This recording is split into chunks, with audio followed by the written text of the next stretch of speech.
Hi, this is Dovid Orlofsky, and welcome to the Rabbi Orlofsky Show. And whether you're watching with our friends over at Torah Anytime, whoever you watch or listen to your podcast, we're always happy to have you along. And what can I tell you? I'm always surprised that our audience keeps growing. I noticed a comment on my Tisha B'Av video. Someone said, "This is the first one I've ever seen." Well, there's over 180 of these. And people suddenly discover it. Every now and then I get an email say, "I just found this, and I just started binge watching." 180 of these. That's a lot of time. That's a very strong commitment. But it's time well spent. It is. And this episode is sponsored anonymously as a schus for the donors. And again, they should have bracha and hatzlacha and all good things for them and their family. Now, you know there's a method to my madness. And people who have been at the live recordings, and I know there are some people who have been coming to Eretz Yisrael and they've been contacting me. They want to come to the recordings, and I tell them, contact me when you get here, and I never hear from them again. But we've been doing this now for 180 shows. And every now and then somebody, is watching, and I walk in and I say, "What should I talk about?" So I said, "What should I talk about?" She says, I don't know. I say to my wife, "What you're talking about?" Because sometimes a lot of preparation goes into this, and sometimes, I've had a lot of living under my belt in the 63 years I've been here. I got a lot of stuff that I like to talk about. I mean, it's amazing to me how much I've got to say. Reminds me, Tom Lehrer once said, who was a professor of mathematics in Harvard University and is better known, of course, for writing funny songs, because that's where our society is. Yeah. So, introduction, one of his songs once, he said, so much of contemporary film and literature is talking about people's inability to communicate. Husbands who can't communicate with wives, parents who can't communicate with their children. And I feel like if you can't communicate, the least you could do is to be quiet. So the fact of the matter is that obviously I have a lot to say on a lot of different subjects, and I just have to try to focus in on what I want to talk about that week. And it hit me as I was driving here to the Rabbi Orlofsky studios from Har Nof, and I was driving through the Jerusalem forest. And I'm looking at the beautiful trees, and I suddenly remembered something that I have mentioned in the past. There is a minhag during the winter Shabbos Mincha to say Baruch Nafshi. Kapitel Kuf Daled. Some people are only familiar with it as the Shir Shayom of Rosh Chodesh. And of course, those who are regular Tehillim sayers. And of course, if you have the minhag during the winter of saying it, you say it then. And during the time between Pesach and Rosh Hashanah, people learn Pirkei Avos. What's the reason for this minhag? The reason for this minhag is that Baruch Nafshi speaks about the beauties of the creation. How beautiful the world is. But it's cold and it's rainy, and you can't really go outside. And you don't really appreciate it. So instead, you say Baruch Nafshi to remind you about how beautiful the world is. In the spring and the summer, when it's warm and it's sunny, and you can go outside. So you don't have to say Baruch Nafshi. Instead, you learn Pirkei Avos because since you're going to be going outside with other people, remind yourself how to interact with other people. That's the reason. Inherent in this is that during this time between Pesach and Rosh Hashanah, this is the time that we should be appreciating the Bria without having to say a Kapitel Tehillim to appreciate it. And as I was driving through the Jerusalem forest looking around, it suddenly hit me. A lot of people don't appreciate the Bria. We don't take time to appreciate nature. One of the things, I can't tell you what it's like in a Beis Yaakov in America. I don't know. But my kids who went to Beis Yaakov here in Eretz Yisrael, when they were learning science, the first thing they wrote on their machberet, on the top of their page, was Elokim equals Hateva in Gematria. Nature is a way to understand HaKadosh Baruch Hu. Ma rabu ma'asecha. Look how beautiful is your world. And we have an obligation to appreciate how beautiful this world is. Now, not everybody agrees with his approach, but Rishon Shofar Hirsch, on his way back and forth from wherever he was going once, visited the Alps. He said, I'm going to get up to Shemayim, and HaKadosh Baruch Hu was going to tell me, I made these beautiful Alps. Did you ever see them? And I thought, what an amazing concept. Now, let's face it, there are people who've never left Eretz Yisrael their whole life, not to go and see the Alps. But okay, but Rishon Shofar was living in Europe anyway, so I guess, the difference between the Alps and Germany and France, it's not that much of a difference, where you're going to go. But the beauty that you can see in the world. A number of times I went to speak in South Africa. And the time was split between Johannesburg and Cape Town. This happens often when I go to a particular place. When I went to Australia, I spent better part of the week in Sydney, and I spent a long weekend in Melbourne, and I spoke more times in Melbourne than I did in Sydney. It was a lot of mavakshim who wanted to hear what I had to say. Both places were absolutely fascinating, but the contrast between it is so interesting. And so you have to figure out all the time how to be able to balance it. So most of the time I was in Johannesburg, and for a short period of time I was in Cape Town, South Africa. I think somebody asked once, I don't remember where it was, maybe it was my son on the Purim video that we had that time, but they just asked me a whole bunch of questions, a couple of my kids. So one of them I think was, what was the best steak you ever had? So there were two best steaks I ever had. I had one in a restaurant called Levana in Manhattan. It was in this blueberry peppercorn sauce. It was very good. But the absolute best piece of meat I ever had was in Cape Town, South Africa, in a restaurant called Marrakesh. This just melted when you put it in your mouth. I never had anything like this in my life. So just since I mentioned Cape Town, I figured I should mention Chasdei Hashem. But I went to speak in Cape Town. And if you haven't been to Cape Town, South Africa, there is a giant rectangular mountain called Tabletop Mountain. It's rectangular, very large. There's often a cloud on top of it. It's called the tablecloth on top of Tabletop Mountain. And the city is built around this mountain, and then the sea goes around the city. So you have the mountain on one side with this cloud and the water on the other side. And I tell you, it is hypnotically beautiful. It takes your breath away.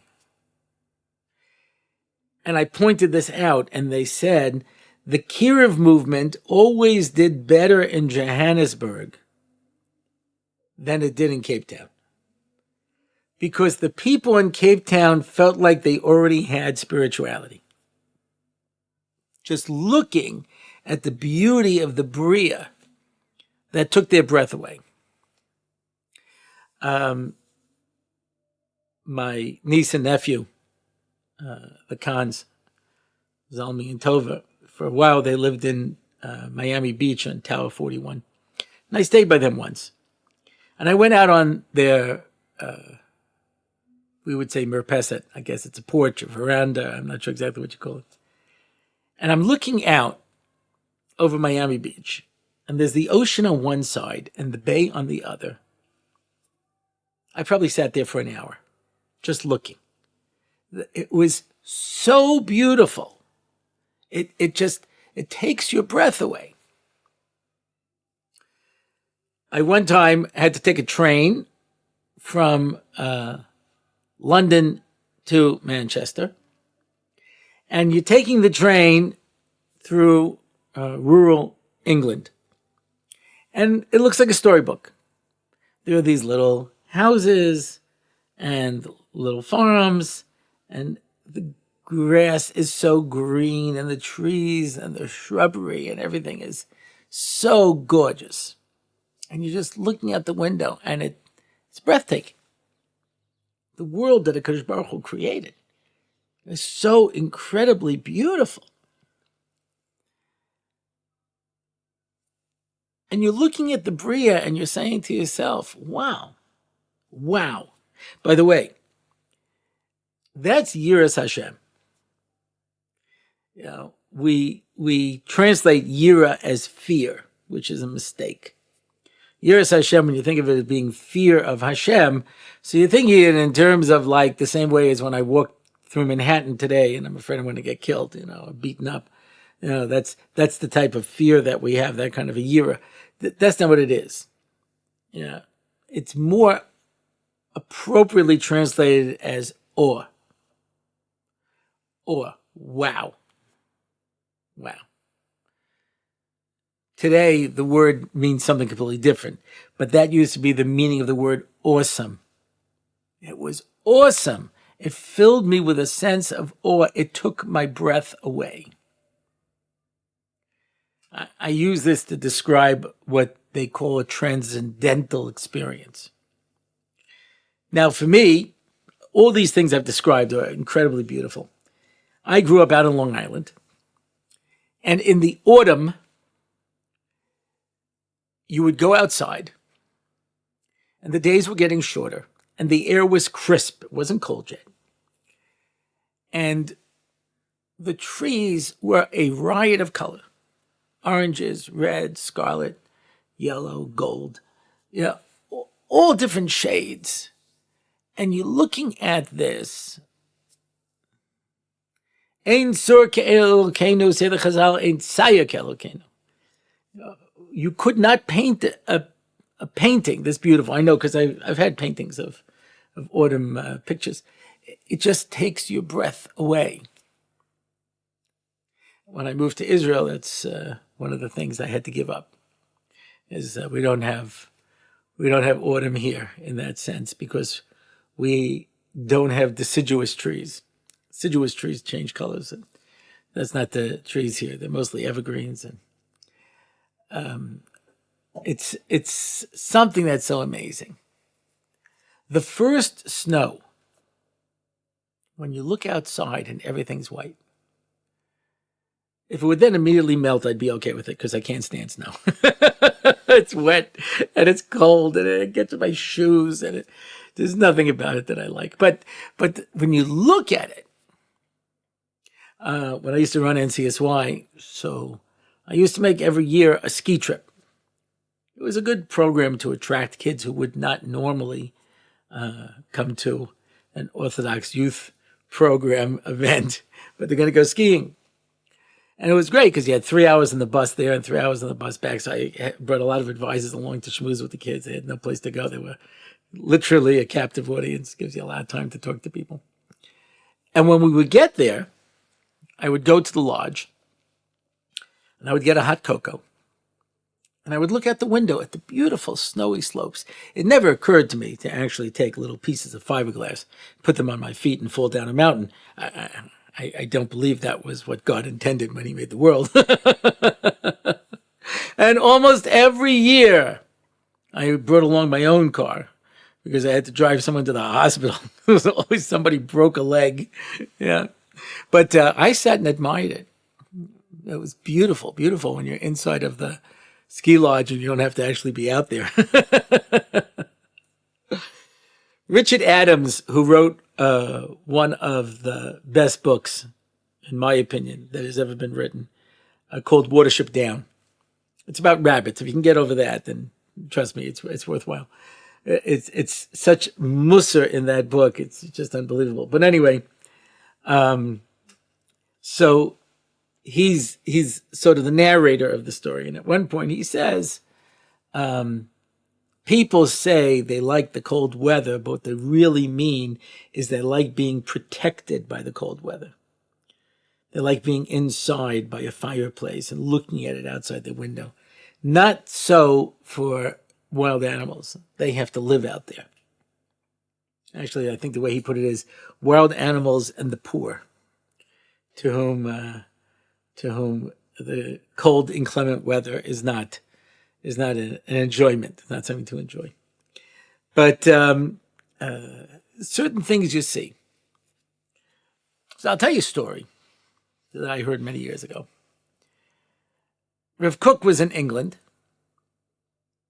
and he was traveling by train, as I just described, from London to the north. And one of his Talmidim said, Rabbi, do you see how beautiful this is, the countryside? And he glanced out the window and he says, yeah, beautiful. And he went back to learning. Well, eventually he returned to Eretz Yisrael, and the boat docked in Haifa, and he took the train to Yerushalayim, and the whole time he's staring out the window. Have you ever read Mark Twain, Innocents Abroad, where he describes what Eretz Yisrael looked like at that time? I mean, it was already a little better by that point, but in the 1800s, he says you could look in every direction and not even see a tree. I mean, the fact that there are forests in Eretz Yisrael today took so much work on behalf of people to be able to plant tree by tree by tree, that there are today forests in Eretz Yisrael. It's an amazing concept. It was nothing. The land was denuded. It was terrible, terrible. Everything, topsoil had blown away. It was terrible. Part of that was the Turkish principle that you could not buy land. You could only lease it for a certain amount of time. So a guy has no motivation to invest in the land. He's going to strip as much out of it as he can, cut down every tree, dig up whatever's in the ground, do whatever you can do, work it to death, and then put it aside because what does it make? It's not mine. That's why I'm always amazed of people who buy rental cars. Have you ever rented a car? Do you know what people do to their rental cars? After all that, you're buying it? Anyway, that's just a personal thought. But, so the land was, you can see the lithographs of what Eretz Yisrael looked like at that time. Anyway, he's on the train and he's staring out the window at these barren hills. He's staring out the window. And finally, one of his Talmidim saying, Rabbi, this is nowhere as pretty as England, and you wouldn't even look out the window. He says, what can I do? These hills talk to me. And the truth of the matter is that there's a certain beauty in Eretz Yisrael that you have to be receptive to. Now, today it's a different situation. When Eretz Yisrael was swamp, and all the terrible things that used to go on over here, and how rough it was, that's all gone, right? You can go to the Kinneret and look how beautiful it is. You can see flowers, farms, trees. It's absolutely beautiful. But there are certain things that are innate. Sunsets, and I'm biased. I'm living in Israel now 34 years. But the sunsets in Yerushalayim, the colors in the sky are just so beautiful. I spent a lot of money once to take my wife to Miami Beach during the winter. so she could be by my wife loves water. And I thought she'd really enjoy it. And afterwards she said to me, "You think this is as nice as Netanya?" We just had our 40th wedding anniversary. So I knew what she would like to do. We drove to Herzliya. We parked. We walked along the water. We'd stop to get a drink, because we were dying. The heat was pretty bad, and the humidity. But the water is so beautiful. Rabbi Shapiro said once that one of the reasons that people picture as the most idyllic scene that they can is grass by water, by a lake, by the sea. He says part of that is because of the colors. I had a guy in my shir in Or Samech who had his degree in industrial psychology. Industrial psychology is where you use psychology to help you sell things. So supermarkets spend a lot of time figuring out how to set up the supermarket. That's why things like bread and milk are all the way in the back of the store. Because, they want you to go through the whole store to be able to get the stuff that you actually need. And a lot of time is spent figuring out what kind of impulse items to put at the checkout counter. And that's why, to the best of my knowledge, there's this, I don't know what to call it, newspaper, magazine, rag, called the National Enquirer. And nobody subscribes to this thing. They sell all their copies at the checkout counter because you're online, you're stuck, and you're looking at it, and you're saying, Biden's an alien? Well, makes sense. Explains a lot. So I don't get that. And then there's a picture of him with a UFO, so it must be true. And then you get home and you're like, I bought the National Enquirer. What's wrong with me? It's an impulse item. Nobody has on their list the National Enquirer. It's not something you think about. So the guy told me, interestingly enough, that part of psychology is figuring out which colors to use. So red and yellow make people nervous and they sense danger. That's why a stop sign is red and a yield sign is yellow. Those colors tell you, be careful. Colors that relax you are blue and green. That's why it's the most common colors for bedrooms or for institutions, hospitals, schools. They make it those colors because those colors relax people. And that's why when they were designing the first McDonald's, they made it all in red and yellow. Because you go in there and it makes you nervous. And when you're nervous, you want to eat. And so you order more food than you normally would, and you eat it quickly because the red and yellow colors are making you nervous and you want to get out of there. They also tip the benches slightly forward so you can't relax. The idea was to get people to come in, buy as much food as possible, and get out as quickly as possible. That was the logic behind it. So Rabbi Shapiro and Shir explained, red and yellow represent din, right? The sun represents din.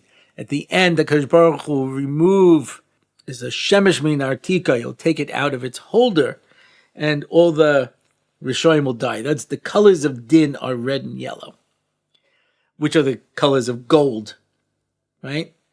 The Egel Zahav, and you bring the Paraduma, red and yellow, make gold. So these colors represent din. Blue and green represent rachamim. That's why the tchelis, which represents the geula, is blue and green. That's why the next time a little kid asks you, why is the sky blue? And you say, well, because the sun is red, yellow, and it's pure din. And if we had to face the sun by itself, there'd be nothing. That's why in outer space, it's surrounded by blackness. There's non-existence. So we have the blue of the sky, which is the midas harachbim, protecting us from the midas adin, so it doesn't come to get us so much. Interesting. The moon represents rachamim. It's silver. It's kesef. Right? Gold is din. Kesef is rachamim, and that's why you don't need to have a blue sky around it. The moon itself. And Klal Yisrael is represented by the moon. The Umas Olam represented by the sun. So there are those ideas. The blue-green relax you. So when you go to grass by a river, by a lake, by the sea, and you feel relaxed, partly it's the colors that are inspiring. You go to Netanya, and we've gone in the past. We occasionally spent the Shabbos in the Galei Tzans. When you're up in the shul, you look out the window, you can only see the sea.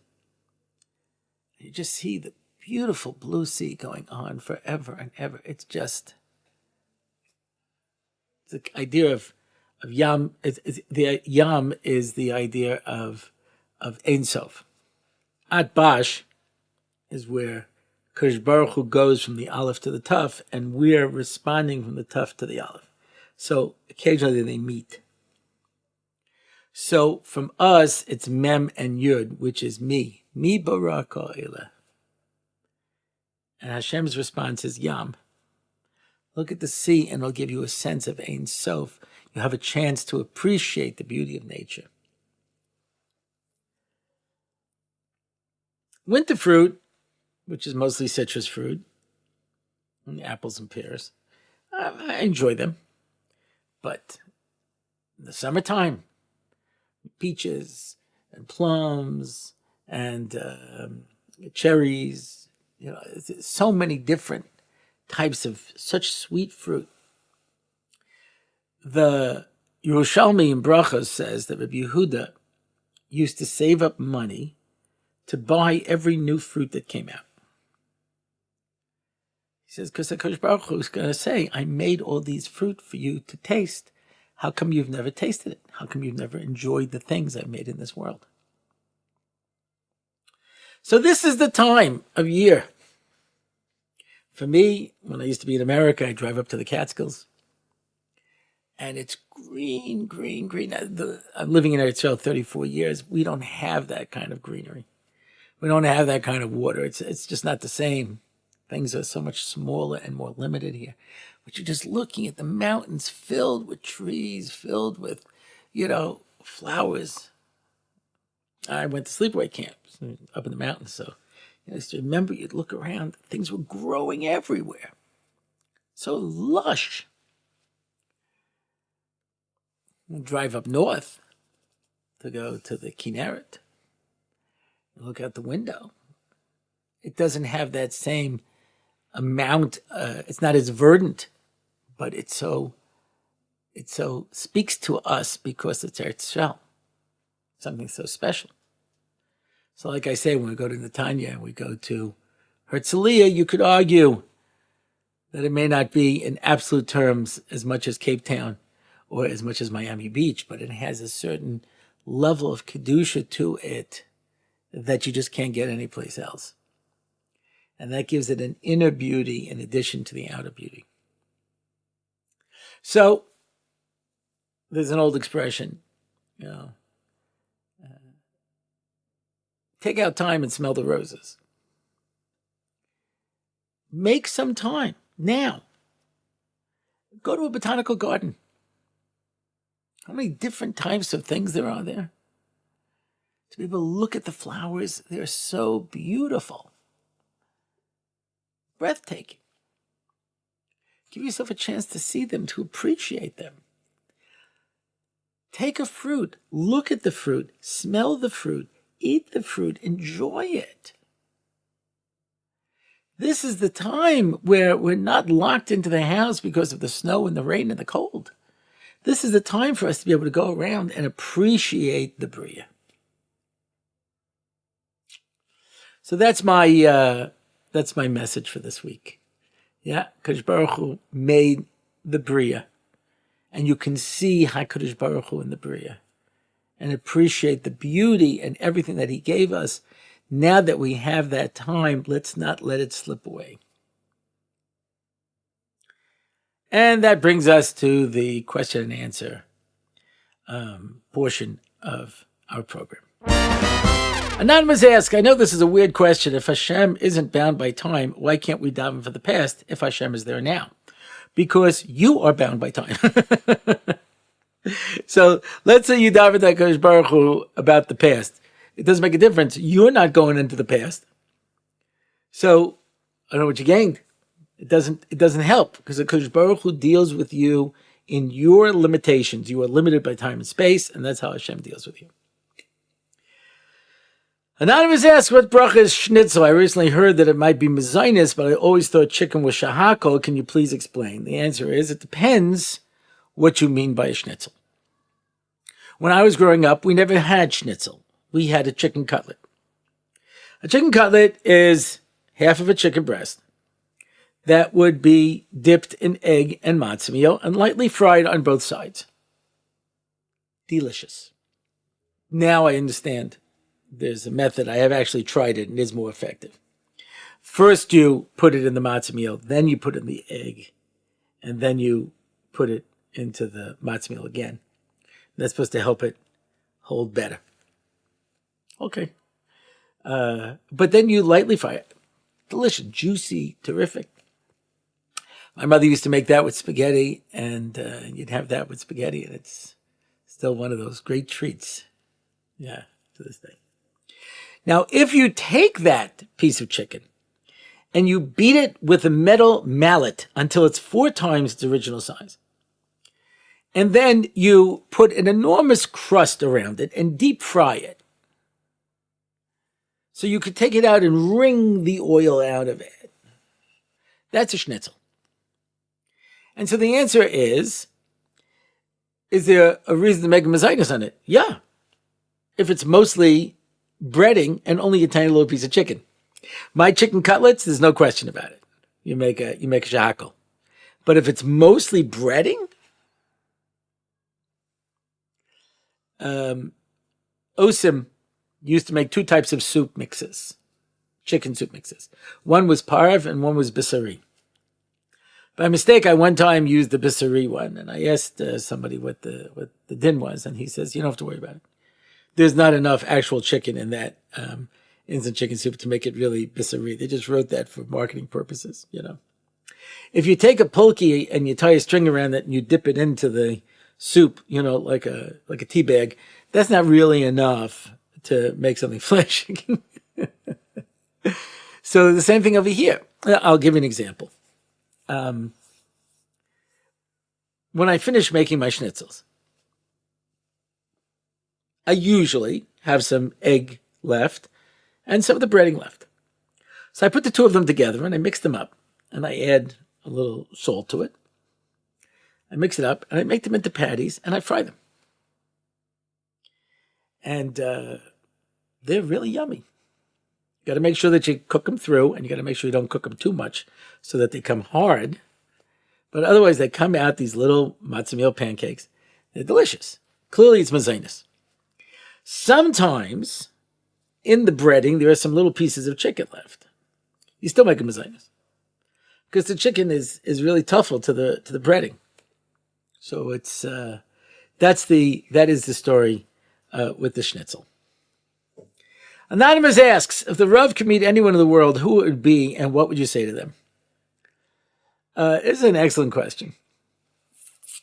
Okay, so I'm going to remove fantasy, right? Gedolei Torah and Rishonim, Achronim, people from Tanakh. I'm putting all that aside.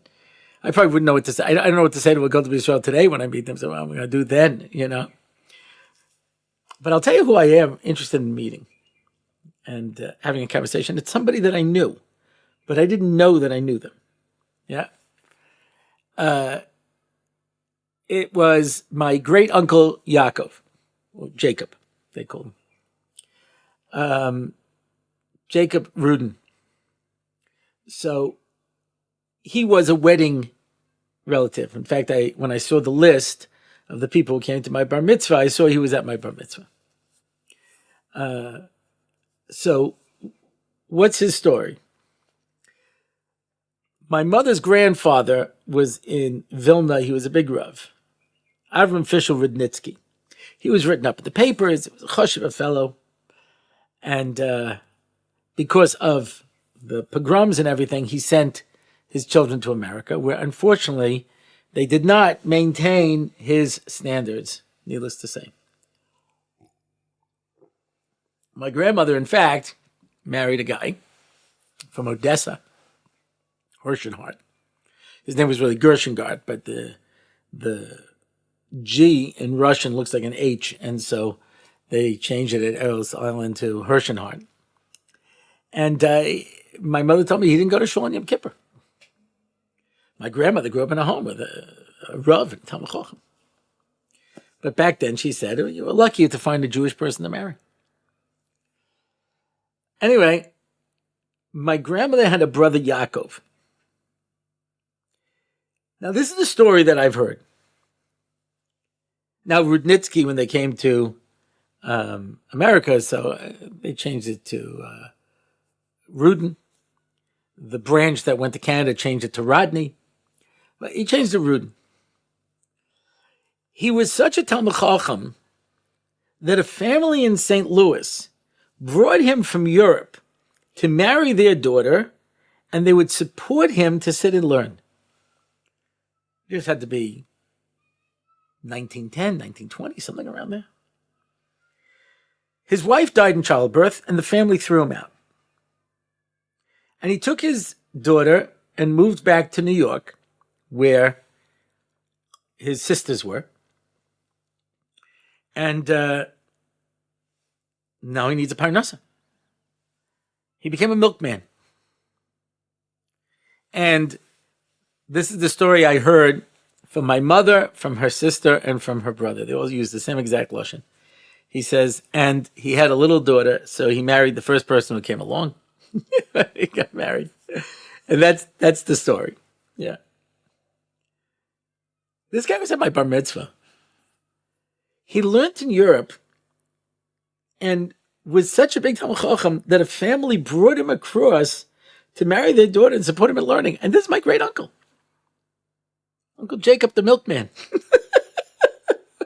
I only heard this story, obviously, after he had passed away. I would love to have had a conversation with him. Where did you learn? What were you thinking? What happened with your life? I mean, to me, this is such an unbelievable story. And, when parents name a child, that's the only time that you really get nevuah. So I had 2 daughters and then a son, and then another 6 daughters. So this was the son. And I decided to name him for Yaakov Kamenetsky. I remember my Rabbi very well said, why not Rabbi Moshe Feinstein? He had also passed away around that time. And I said, my father is Moshe Yehuda and my father was Moshe Chaim, so that's not really an option. So I named him for Yaakov. And in fact, his son, Rabbi Binyamin Kamenetsky, did the Kriya Shem. Yeah. And that's how I picked the name Yaakov. And it turns out that I had a great uncle Yaakov, who was a big Talmid Chacham on my mother's side. That's not all. My grandfather, Orlofsky, was an Amaretz. He was not interested in learning. But he wanted to marry my aunt, who was a Dubna. He wanted to marry my grandmother, who was a Dubna, because family owned a factory. You got to be pragmatic, you understand? But she only wanted to marry a Talmid Chacham. So my grandfather had a brother, Yaakov, who was a Talmid Chacham. And he used to write letters with Divrei Torah for my grandfather, and he would give it to my grandmother. She was like, wow, this guy's a real Talmid Chacham. You can imagine her surprise when she see what she ended up with. Yep, the Orlofskys have a long tradition. But anyway, his name was Yaakov also. So I had two great Uncle Yaakovs on both sides of the family. And who knew that when I was naming for Yaakov Hamnetsky, it ends up that I had two great uncles named Yaakov, who either one of them would, of course, been a tremendous chus. So I would love to have a conversation with Uncle Yaakov, Uncle Jacob, and see what his life was like in America. Anonymous asks, why is it whenever there is some sort of crisis, for example, 9/11, COVID, Russia invading Ukraine, etc., someone finds a Chazal or a Sefer that says these exact details mean Mashiach is coming? Don't we believe Achakeh lo b'chol yom Sheyavo? Why is everyone getting so excited about a war? So the answer is yes. He could come any minute and any time. But there are certain times that are mesugal for him to come. For example, the Chazal say, after the defeat of Sancheriv, Mashiach could have come right then if Chizkiyahu Melech would have sang Shira. It was set up in such a way that the possibility was there for it to come. The Ger Rebbe famously said in 1948, the gates of Geula opened, and only the Zionists took advantage of it. And we could have taken advantage of it too. We missed out. So there are certain times that are more mesugal for him to come. He could come anytime in any way. But at some point, the clock is going to run out. Ready or not. Time's up. Here I am. That will be a lot less pleasant because he's going to drag us into the Messianic era, kicking and screaming. So it's a lot better to do it on our own when the opportunity presents itself. Chana G asks, you mentioned some people who are traumatized from the story of the Netziv. I think I may be, read for sure am, one of those people. Now, for those of you who are not familiar with the story, the Netziv said that when he was younger, he didn't have such a good head. And he pushed himself very hard and he became the Netziv. And if he didn't, he would have been a from Balabas, and he would have gotten up to Shemayim, felt like he lived a pretty good life. And Hashem would say, where were all those Svarim you were supposed to have written? You were supposed to be the Netziv. I heard the shmooze when I was 17 years old. And for many years, I would hear Rabbi Chait, and that shmooze saying, you should have been the Netziv. And it took me a long time to realize, no, I will never be the Netziv. you gotta, man's gotta know his limitations, it's just not me. I'm never gonna do it. Yeah. So, but I have met many people who have been traumatized by this story because they always feel like that they're supposed to be the Netziv, and if they're not the Netziv, they don't succeed. Chanaji continues, the attitude that I can always be living life better than right now can be tormenting and robs me of my yeshiva das after every big decision.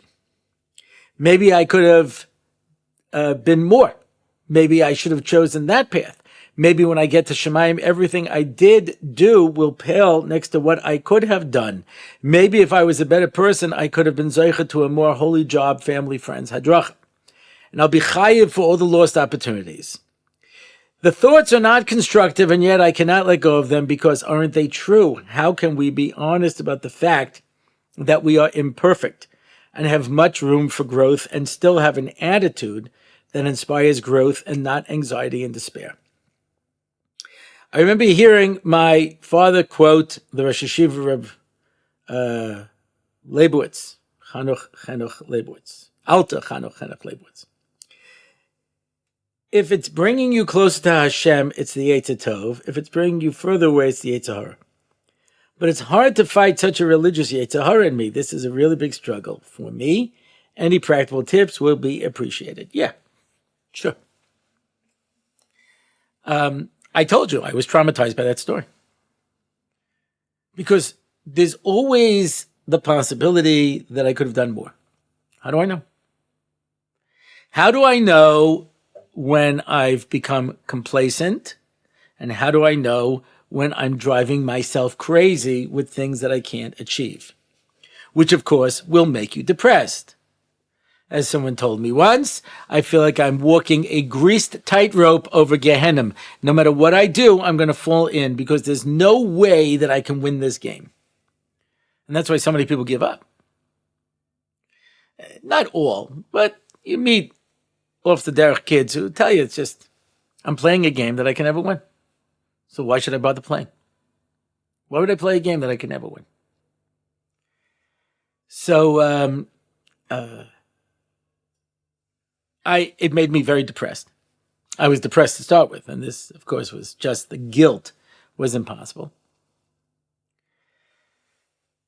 So at some point, I turned to HaKadosh Baruch Hu, and I said, okay, I don't believe you want to burn me in Gehenna. I'm going with that. Yeah. And I'm definitely not perfect. And I'm going to mess up more times than I succeed. And you know that because you made me that way. And all I tell you is, I'm going to try. Somebody asked me once, what do you want him to write on your matzeva? I said, he tried. If they could write that about me, I could say, well, that's the best. I don't have to succeed. Just have to try. Ask the Chafetz Chaim, what do you mean? They work and get paid. He says, they get paid for results. We get paid for trying. You spend 2 hours trying to figure out, a Ramban, al Chumash, and you never figure it out. You get 2 hours for learning Torah. A shoemaker spent 2 hours trying to make a pair of shoes and he didn't. He's not getting any money at all. No one cares about the effort. It's only the success. So you have to say the following. HaKadosh Baruch Hu is rooting for you. Rooting for you. Will I ever know whether I did the best that I can? No. So how do I know? If it makes me unhappy. If I'm unhappy, then I know that can't be Avodas Hashem. We say in the Tefillah Hashkivenu, V'haser mimono satan milefanenu me'acharenu. Okay, so we know the Satan in front of us. He's the one tempting us to sin. Who's the Satan behind us? He's the one pushing us, saying, go faster, go faster, go faster. Because either one will cause you to crash and give up. So there is nothing in your question that would seem to indicate that you're a complacent person. And therefore, and I'm guessing from the fact that your name is Chana, although gender is fluid, that you're probably a non-male. Self-identify, I don't know what it means. But if that's the case, girls are great at ripping themselves apart and eating themselves up alive, literally. That's why women get all these eating disorders and they just eat themselves up inside. Yeah, I have to say, I'm going to put one foot in front of the other and I'm going to walk. Recognizing the fact that it's going to take me decades to achieve anything in this world. When I used to teach in seminary, so girls would make meetings with me in November. Now, the girls would come in September. You had a week of orientation. Then you had 2 weeks to try out your classes. Then you signed up for your classes. Then you had Rosh Hashanah. Then you had Yom Kippur. Then you had Sukkot. And then it's November, and all the rabbis and teachers go to America to recruit for next year because they already have your money. So now it's the end of November, and they make a meeting and say, I feel like I haven't grown this year. I said, you mean like in the 3 weeks you actually had classes? You feel like that you haven't grown? It takes time. It's a process. And that's why when you try to, having been a perennial dieter, fat people who are dieting, they weigh themselves 3 or 4 times a day. It's not going to get you anywhere. So some people weigh themselves once a week. Some people don't even do that. They weigh themselves once a month. I just get yourself crazy. It takes time. And that's the best that I can do. I wake up in the morning, give yourself a round of applause. I do anything today, that's great. Celebrate your successes, not your failures. Make note of all the times you succeeded and all the good things that you did and all the things that Kadosh Baruch Hu is. Rashi says every good thing you do is 500 times whatever bad thing you do. Yeah. So the good things that I do are so much more valuable, and that's why we're very good at focusing on all the times that we speak Lashon Hara. But we're not very good at focusing on all the times that we wanted to speak Lashon Hara and we didn't. Because we don't, that's nothing. Who do you think is telling you that's nothing? That's the Yetzer Hara. Because the Yetzer Hara can get you to believe that if you make a bracha or you daven, it doesn't have any meaning, then you're not going to do it. But if you say, when I make a bracha, even though I'm not making it with the most kavanah, I'm not. Up in Shemayim, all the malachim are listening. I'm shaking things in the Bria. I'm changing the world around. We live in a world where the Yetzer Hara has got a lot of representatives saying, yeah, it's nothing. Don't kid yourself. This is a very hard door. We're very weak. I heard a story over Tisha B'Av. I'm still shaking from it. It was just unbelievable. This fellow brings his father, who had survived the Holocaust, to camp to visit their granddaughter. And as they're walking, there was another grandfather, an older fellow who came to visit his, and the two of them pass each other. And he saw his father made eye contact and nodded and goes on. So he says to him, Tati, who's that? He says, not important. He says, no, but who is that guy? You obviously knew him. He says, nothing, I don't want to discuss. He says, no, come on, you got to tell me. He says, before the war, he was my best friend. I said, your best friend? You didn't say two words to him. He says, I was in Hungary. They were already starting to do the transports. And I got an exit visa for me, my wife, and my two children.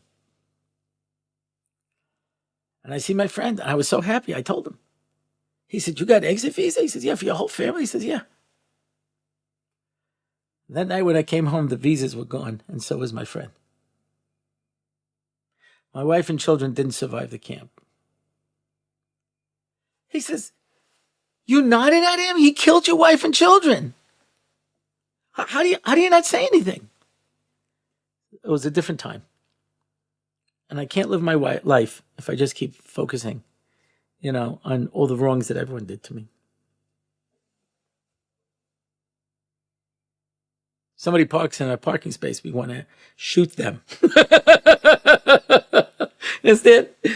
We're so weak. Everything's so weak. Did I ever hear my mother say, I can't make Pesach? Never. Did I ever hear her say, I can't make Shabbos? Never. We hear it today all the time. It's too much for us. Everything's too much for us. So whatever we do is worth so much more than past daras. Past daras was so strong. I've said this before, but I've played this through in my mind many times. If I was being rounded up to be put on the trains to be sent to the camps, they'd shoot me before I got to the train. I wouldn't be able to handle the trip to the train. They would shoot me before I got there. Because I wasn't made for these kind of things. This is not, I'm not a hero. I don't have a lot of stamina, Baruch Hashem, half the time when I stand up, there's someone to help me up. Sometimes there's someone older than me. Jackie Mason said once, we're going to have an intermission. I'm going to ask the Gentiles to please let the Jews leave first. There's a Gentile that gets up and he goes, and the Jew goes, I don't know, there's something pulling here. There's something. I got something with this leg. There's always something. It's so hard. Everything's so hard for us. These people, they did what they had to do. My mother said once, she goes, you think me and your father wanted to go to work, but it was stuff. You didn't worry about whether it was fulfilling. This. You went to work because you had to make money and support your family. So when you start hearing that little voice inside of you, you're not good enough, you're not doing it well enough, it's the Yetzer Hara. It's not coming from a good place. HaKadosh Baruch Hu is rooting for you. He's cheering for you. Every time you do something good, the Malachim stand and give you a round of applause. Well, of course they stand. They don't have any knees. They can't sit down. But, up in Shemayim, everyone is applauding you and celebrating your success. If only we spent more time celebrating our success than looking at all the regrets and things that we didn't do, we would do more because we feel better about ourselves, and that would strengthen us to go on and do more things. And that's it for this show. If you want to find out more about the program, you can go to my website, RabbiOrlofsky.com. You can make a comment. You could sponsor an episode. You could sign up for one of our online shiurim. You could download the jingle, the theme song, Rabbi Orlofsky theme song. Yeah. I mentioned this at one time. My mother always used to say to me when I would say certain things, oh, that's going to be your new theme song? And now I can say, no, I have my own theme song. And that's about it. You can submit a question, whatever. There's lots of stuff to do over there. All right. So that's it for now. Until next time, I am David Orlofsky, and this is the Rabbi Orlofsky Show.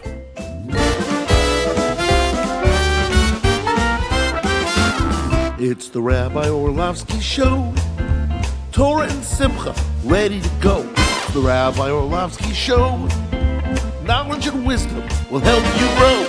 Lots of fun in every episode, and we don't have to rhyme. No, we don't. It's the Rabbi Orlofsky Show on RabbiOrlofsky.com. Torah anytime, YouTube and more. It's the Rabbi Orlofsky Show. Torah and Simcha, ready to go. It's the Rabbi Orlofsky Show. Till next time, till we meet again. It's the Rabbi Orlofsky Show. It's the Rabbi Orlofsky Show. It's the Rabbi Orlofsky Show.